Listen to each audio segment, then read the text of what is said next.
Assalamualaikum warahmatullahi wabarakatuh. Bismillahirrahmanirrahim. Alhamdulillahi rabbil alamin. Wassalatu wassalamu ala sayyidil mursalin wa ala alihi wa sahbihi ajma'in. Rabbi syrah lana sudurana wa yassir lana umurana. Wahlul 'uqdatam min alsinatina yafqahu aqwalana. Thabbit aqdamana wa tamim taqsirana ya rabbana rabbal alamin. La hawla wa la quwwata illa billahil aliyyil azim. La hawla wa la quwwata illa billah. La hawla wa la quwwata illa billahil aliyyil azim. Amma ba'd. Allahumma salli wa sallim wa barik ala sayyidina Muhammadin wa ala ali sayyidina Muhammad. Astaghfirullah alladzi la ilaha illa huwa ar-rahmanir rahim. Hayyul qayyum alladzi la yamut wa atubu ilaih. Allahumma ighfir lana. Alhamdulillah, kita bersyukur kepada Allah Subhanahu wa taala kerana dapat sama-sama dalam pengajian hadis 40 yang dikarang oleh Imam Nawawi radhiyallahu anhu. Wa nafa'ana bi'ulumihi wa ja'alana minal mukhlisina bi qiraatih. Jadi kita sampai kepada perawi yang ke-9 dan perawi yang terakhir yang dinyatakan oleh Imam Nawawi yang meriwayatkan hadis fadilat menghafalkan 40 hadis kepada umat Nabi Muhammad. Dan perawi yang terakhir tersebut ialah Sayyidina Abu Sa'id Al-Khudri radhiyallahu anhu. Dan dalam pengajian yang lalu kita dah bincangkan beberapa sudut kehidupan Sayyidina Abu Sa'id Al-Khudri. Jadi hari ini kita akan bincangkan beberapa hadis yang diriwayatkan oleh Sayyidina Abu Sa'id Al-Khudri radhiyallahu anhu yang berkaitan dengan pergaulan al-mu'asyarah sesama manusia. Daripada Sayyidina Abu Sa'id Al-Khudri radhiyallahu anhu qala Rasulullah sallallahu alaihi wasallam, man kana lahu thalathu banatin aw thalathu akhawatin aw bintan aw ukhtan fa ahsana suhbatahunna wattaqallaha fihinna falahul jannah. Jadi daripada Abu Sa'id Al-Khudri radhiyallahu anhu, dia meriwayatkan daripada Rasulullah sallallahu alaihi wasallam, siapa yang mempunyai 3 orang anak perempuan ataupun 3 orang adik-beradik perempuan ataupun 2 orang anak perempuan ataupun 2 orang saudara perempuan, fa ahsana suhbatahunna, dan dia tadi bersahabat dengan mereka dengan amat baik, wattaqallaha fihinna, dan dia bertakwa, takutkan Allah Subhanahu wa taala dalam memelihara hak-hak dan tuntutan-tuntutan mereka, falahul jannah, maka Allah Subhanahu wa taala akan mengurniakan kepada orang tersebut syurga. Jadi antara hadis yang berkaitan dengan pendidikan anak-anak dan golongan wanita. Dia merujuk kepada penekanan kepada as-suhbah, bersahabat. Maksudnya lelaki dia perlu bersahabat dengan gurunya, sebagaimana sahabat-sahabatnya lelaki mereka bersahabat dengan Rasulullah sallallahu alaihi wasallam. Jadi dengan persahabatan dengan Rasulullah, maka kerohanian mereka tadi hidup dengan sebab bersahabat dengan Rasulullah sallallahu alaihi wasallam, sehinggalah mereka tadi dikurniakan dengan ihsan. Kemudian suami-suami tadi mendidik anak-anak mereka dengan persahabatan ataupun dengan memindahkan nur Rasulullah sallallahu alaihi wasallam kepada anak-anak perempuan mereka, dan mereka tadi memelihara hak-hak anak perempuan tersebut. Maksudnya daripada segi akhlaknya, daripada segi ilmunya, daripada segi kemahiran hidupnya, tidak menzalimi mereka, menyediakan segala keperluan mereka. Maka Nabi berkata, falahul jannah, maka bagi orang tersebut syurga. Jadi difahami di sini kepentingan memelihara anak-anak perempuan dan menjaga akhlak mereka, mendidik mereka agar menjadi perempuan yang sempurna dari segi ilmu dan akhlaknya. Jadi apabila sempurna ilmu dan akhlaknya, maka anak-anak perempuan itulah yang akan menjadi isteri pada masa akan datang. Dan apabila mereka menjadi isteri pada masa akan datang, maka mereka sebenarnya guru pertama kepada generasi yang akan datang. Maksudnya anak yang masih kecil, guru kepada anak tersebut, guru yang paling asas, guru yang paling awal kepada semua kanak-kanak ialah ibunya sendiri. Jadi sekiranya ibunya mempunyai nur di dalam dirinya, maka nur daripada ibu tadi akan memelihara anak tersebut. Jika ibu tadi mempunyai kemahiran membaca Al-Quran, maka ibu tadilah yang paling awal boleh mengajarkan anak-anak tersebut membaca Al-Quran. Dan sekiranya ibu tadi telah dididik dengan akhlak, adab-adab yang adab-adab Islam, maka ibu tadi akan berjaya mendidik anak tadi daripada kecil bagaimana menghormati bapanya, bagaimana adab dengan orang tua, bagaimana adab dalam majlis. Jadi itulah guru pertama yang paling penting, iaitu orang perempuan.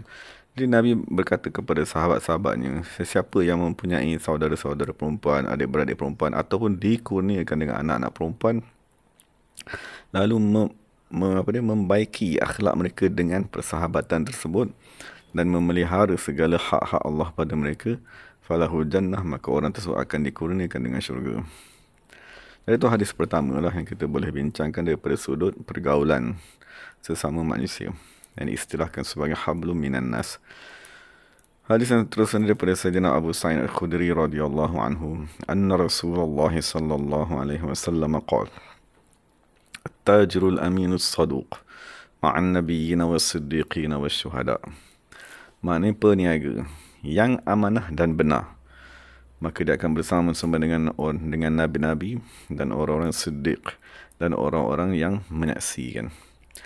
Jadi dinyatakan dalam hadis ni bahawa terdapat pelbagai bentuk ibadat fardu kifayah, seperti menuntut ilmu, mengajarkan ilmu agama, dan seperti berkhidmat dalam keselamatan negara, seperti berkhidmat di bidang pertanian. Dan dalam salah satu sudut fardu kifayah yang ada di dunia ni ialah perniagaan. Jadi Nabi menyatakan bahawa apa saja bidang fardu kifayah yang kamu ceburi, kamu mesti memiliki dua sifat. Pertama ni ialah al-aminat saduq. Jadi al-aminat saduq ni dia datang daripada dua perkataan, iaitu al-amanah dan as-sidq. Maksudnya orang tersebut mestilah orang yang benar dan orang tersebut mestilah orang yang amanah. Jadi kita dapat lihat dua sifat ni, sifat benar dan sifat amanah ni, sekiranya kita mempelajari sifat-sifat Nabi dan Rasul yang ada 4 tadi, iaitu sidik, amanah, tabligh dan fatanah, maka dua sifat yang pertama ni ialah sifat Nabi-Nabi dan Rasul. Maknanya sesiapa saja, contohnya dia tadi berniaga, dan dia mempunyai sifat sidik, benar, tidak berdusta, tidak benda yang rosak tidak dikatakan tidak rosak, benda yang baik dikatakan baik, benda yang tidak baik dikatakan tidak baik. Maksudnya benar, dan dia tadi menjaga amanah, menjaga hak duit orang lain dan sebagainya. Dan kedua-dua sifat ni ialah sifat Nabi-Nabi dan Rasul. Jadi sekiranya dia berjaya mencapai kedua-dua sifat tersebut semasa dia sedang melakukan fardu kifayahnya, iaitu berniaga ataupun apa saja bidang fardu kifayah yang dia ceburi, maka orang tersebut mempunyai sifat yang sama dengan Nabi-Nabi dan Rasul dan orang-orang syuhada. Maka sesiapa yang mempunyai sifat yang sama dengan Nabi-Nabi dan Rasul dan orang siddiqin, maka dia akan digolongkan dengan orang tersebut di akhirat. Jadi itu ialah rahsia bagaimana kita nak mendekatkan diri kepada Nabi-Nabi dan Rasul, iaitu dengan menyamakan sifat tadi. Sekiranya mereka tadi mempunyai sifat khusyuk dalam semayang, maka kita usahakan sifat khusyuk dalam semayang. Dan sekiranya mereka tadi ialah orang-orang yang bercakap benar, maka kita melatih diri kita bercakap benar. Sekiranya mereka tadi ialah orang yang amanah, amanah bermaksud tidak melakukan dosa kecil, tidak melakukan dosa besar, menjaga maruah. Jadi kita juga berusaha bersifat dengan amanah tersebut, maka sesiapa yang berada di dalam akhlak yang sama, maka mereka akan dikumpulkan bersama-sama di akhirat. Kemudian hadis ketiga yang diriwayatkan oleh Sayyidina Abu Sa'id Al-Khudri daripada Rasulullah sallallahu alaihi wasallam ialah khaslatani la tajtami'ani fi mu'min, al-bukhlu wa su'ul khuluq. Hadis diriwayatkan oleh Imam Tirmizi. Maksudnya dinyatakan bahawa Nabi sallallahu alaihi wasallam bersabda, dua sifat yang tidak akan berhimpun pada satu orang yang beriman. Apakah dua sifat tersebut? Al-bukhlu, kebakhilan. Dan yang kedua tadi ialah su'ul khuluq, akhlak yang jahat. Jadi dalam hadis Nabi SAW ingin mengajarkan kepada kita bagaimana kita nak menilai diri kita sendiri. Maksudnya tujuan hadis ni dinyatakan bukan untuk kita tadi menilai orang lain, tapi untuk kita tadi menilai diri kita. Adakah kita ni sudah mencapai martabat keimanan ataupun belum. Jadi sekiranya kita dapat melihat dua sifat tadi telah berjaya dikurangkan daripada diri kita, maka itu tanda nur keimanan telah masuk ke dalam diri kita. Tapi sekiranya sifat kebakhilan dan sifat su'ul khuluq tadi masih kekal di dalam diri kita, maka ketahuilah bahawa nur keimanan belum masuk ke dalam diri kita. Walaupun kita dah beribadat 10 tahun, 20 tahun, 30 tahun. Jadi pertama yang dinyatakan sifatnya oleh Rasulullah SAW ialah al-bukhlu, kebakhilan. Jadi kebakhilan ni dia ada makna yang luas. Kebakhilan dia membawa makna yang luas di dalam agama Islam. Antaranya ialah tidak berselawat kepada Nabi Muhammad SAW ketika nama Nabi SAW disebut. Itu salah satu tanda kebakhilan. Dan maksudnya kebakhilan dengan lidahnya sendiri untuk berterima kasih kepada Rasulullah SAW. Dan begitulah juga kan kebakhilan untuk mendoakan kepada kedua ibu bapanya. Kebakhilan untuk bertawasul, mensedekahkan Fatihah kepada guru-guru mereka. Maka itu adalah salah satu sifat yang diistilahkan sebagai al-bukhl, kebakhilan. Dan kebakhilan yang kita maklum di kalangan manusia ialah kebakhilan harta. Yang maksudnya hartanya amat takut untuk disedekahkan di jalan Allah, disimpan, kan, dikumpul sebanyak-banyaknya. Itu kebakhilan yang difahami oleh kebanyakan manusia. Tapi ada beberapa sudut lain lagi kebakhilan, seperti kebakhilan dengan lidahnya, berdoa, menyebut dan seumpamanya. Dan yang kedua yang dinyatakan oleh Rasulullah SAW, tanda seseorang tadi masih belum beriman ialah akhlak yang buruk. Jadi antara akhlak yang buruk tadi ialah al-ghadab. Maksudnya kemarahan, kebencian, tidak puas hati dengan orang, bengang terhadap orang lain. Dan salah satu bentuk akhlak yang buruk ialah adamul wafa'i. Maksudnya tidak mengenang jasa. Kan, tidak mengenang jasa ibu apa. Kan, tidak mengenang jasa orang yang berbuat baik. Dan salah satu lagi bentuk akhlak yang buruk ialah al-kibr, sombong, menghina orang, tidak mendengar kebenaran dan seumpamanya. Jadi sekiranya kita lihat akhlak yang buruk tadi masih ada di dalam diri kita, maka ketahuilah kita masih belum dikurniakan dengan keimanan. Cuma persoalannya, setengah dari kalangan manusia ni dia boleh mengenal pasti dia tadi mempunyai akhlak yang buruk dan dia menyesal.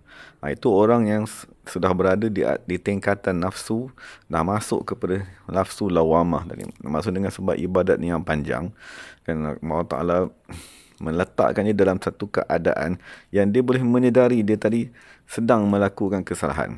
Akhlaknya amat buruk. Tapi setengah lagi daripada kumpulan manusia yang lain, dia berkekalan dengan akhlak yang rosak. Dia berkekalan dengan cinta dunia. Dia berkekalan dengan cintakan pangkat. Dia berkekalan dengan cintakan kemasyhuran, cintakan pujian. Tapi dia tak menyedari bahawa itu ialah su'ul khuluq, akhlak yang jahat di sisi Allah Subhanahu Wa Taala. Maka orang tersebut dia perlukan kepada sahabatnya yang lain untuk menyedarkan dirinya. Maksudnya memberitahu kepada dia, keadaan yang berlaku pada kamu sekarang ni, ini tanda tiada beriman kepada Allah Subhanahu Wa Taala. Kerana perangai masih belum lagi berubah, kan, kelakuan kita yang buruk masih belum berubah, maka itu tanda nur keimanan masih belum masuk ke dalam diri kita.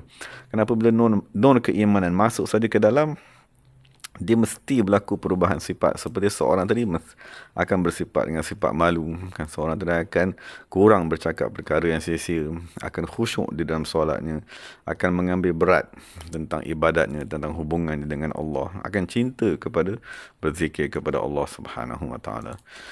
Itu hadis ketiga yang diriwayatkan oleh Imam Abu Sa'id Al-Khudri radhiyallahu anhu daripada Nabi sallallahu alaihi wasallam, yang berkaitan dengan al-mu'asyarah, maksudnya hubungan sesama manusia, pergaulan.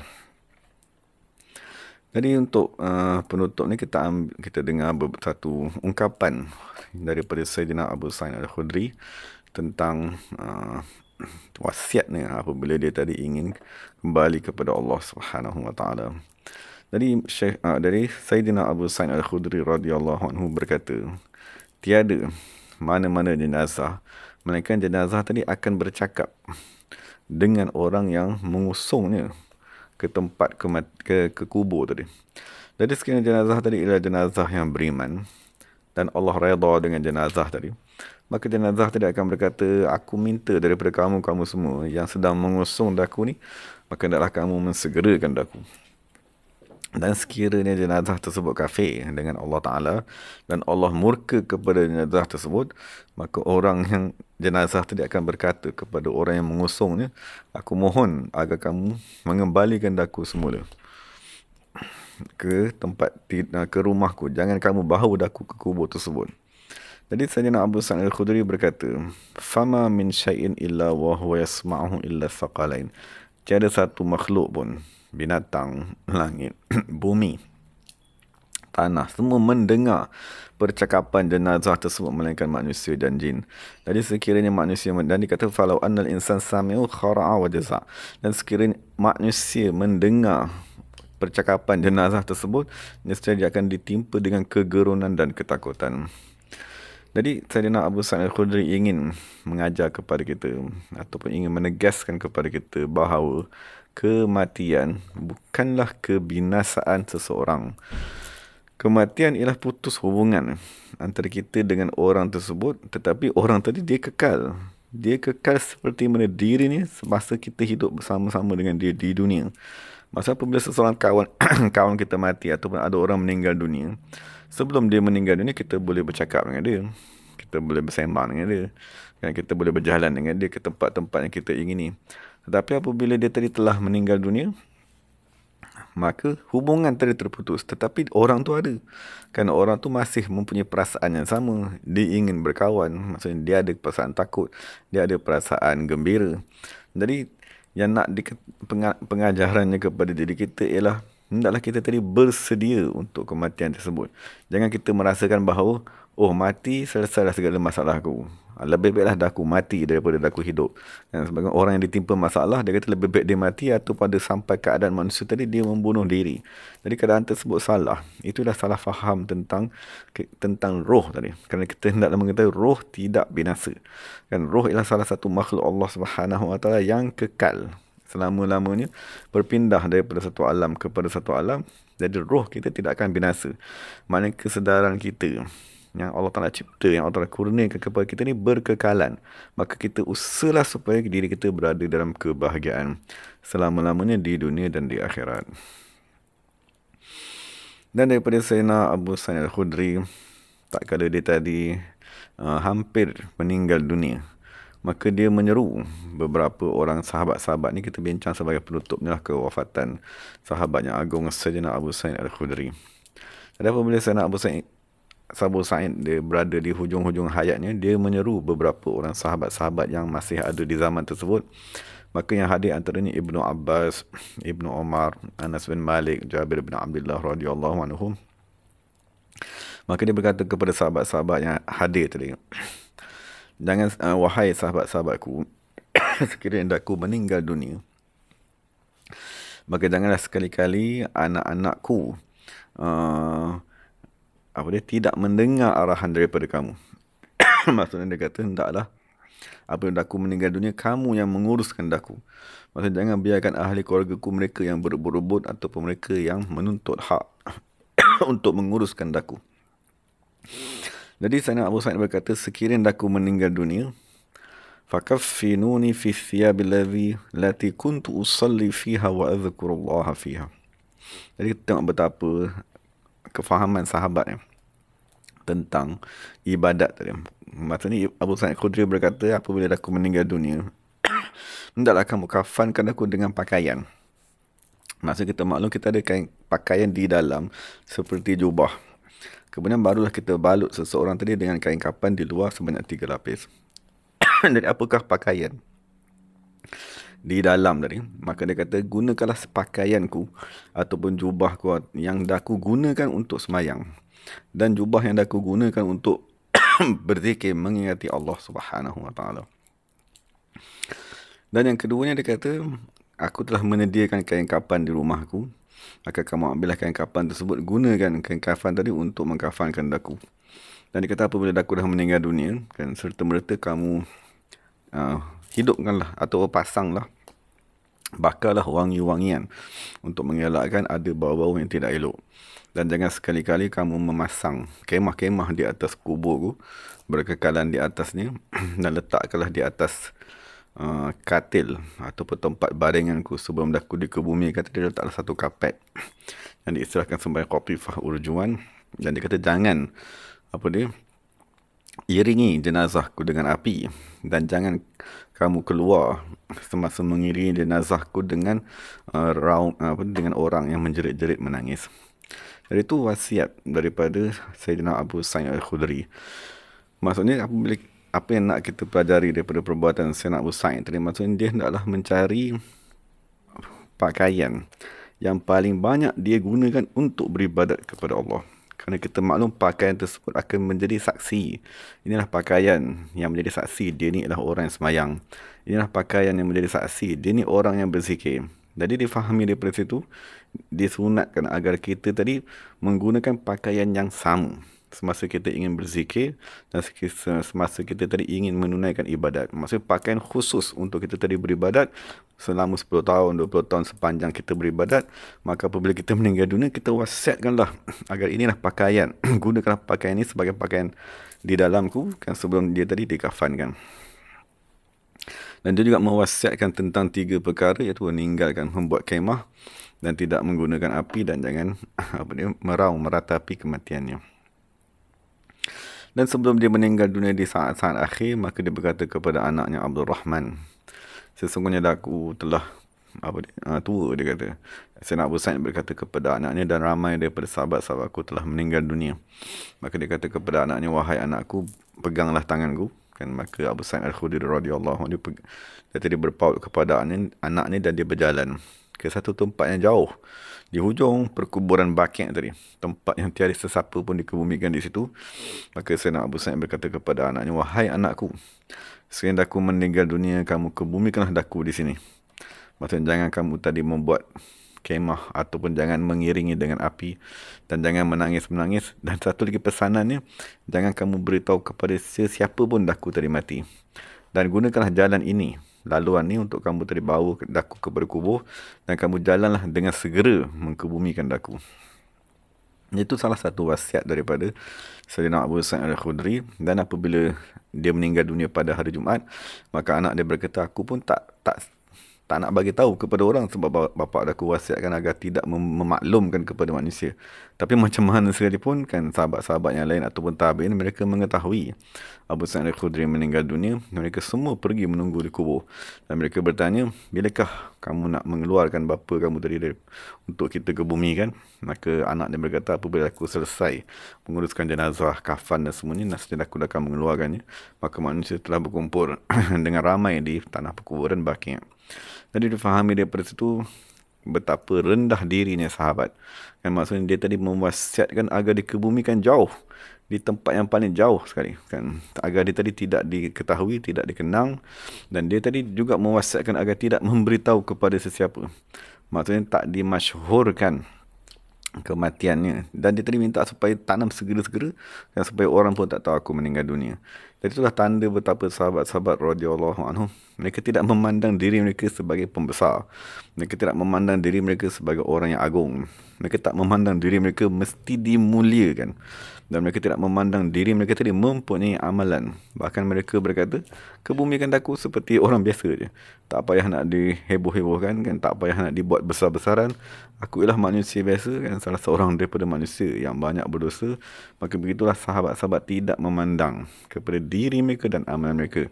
Padahal mereka ialah manusia yang paling sempurna berkhidmat kepada Rasulullah sallallahu alaihi wasallam. Jadi dengan penutup tadi, maka alhamdulillah kita dah berjaya menyempurnakan 9 orang perawi yang dinyatakan oleh Imam Nawawi kan, sahabat-sahabat yang agung, sahabat-sahabat yang mewarisi ilmu daripada Rasulullah sallallahu alaihi wasallam. Jadi moga-moga dengan kita membaca riwayat hidup mereka akan dapat menjadi pengajaran kepada diri kita. Kerana Nabi sallallahu alaihi wasallam berkata, sungguh Nabi bersabda, sungguh sahabat-sahabatku seperti bintang. Dengan siapa saja kamu mengambil petunjuk, nescaya kamu akan mendapat hidayat. Jadi ibadat mereka, maksudnya amalan mereka, kefahaman mereka amat agung. Jadi sekiranya kita dapat mengambil sedikit sebagai panduan kita, sebagai pengajaran kepada diri kita, maka moga-moga kita dapat petunjuk hidayat tentang bagaimanakah mereka memahami agama Islam daripada Rasulullah, kan, bagaimanakah mereka mengamalkan agama Islam daripada Rasulullah sallallahu alaihi wasallam. Jadi segala yang baik itu daripada Allah Subhanahu wa taala, segala salah silap itu daripada diri saya sendiri, maka saya mohon maaf atas segala kesilapan. Jadi aqulu qawli hadza wa astaghfirullahal azim li wa lakum lisa'il muslimin wal muslimat. Bismillahirrahmanirrahim. Alhamdulillahirabbil alamin. Wassalatu wassalamu ala sayyidil mursalin wa ala alihi wa sahbihi ajma'in. ربنا ظلمنا أنفسنا وإن لم تغفر لنا وترحمنا لنكونن من الخاسرين. ربنا آتنا في الدنيا حسنة وفي الآخرة حسنة وقنا عذاب النار. سبحان ربك رب العزة عما يصفون والسلام على المرسلين والحمد لله رب العالمين. Jadi terima kasih kepada sahabat-sahabat semua yang mendengar. Moga-moga Allah Ta'ala melihara kita semua.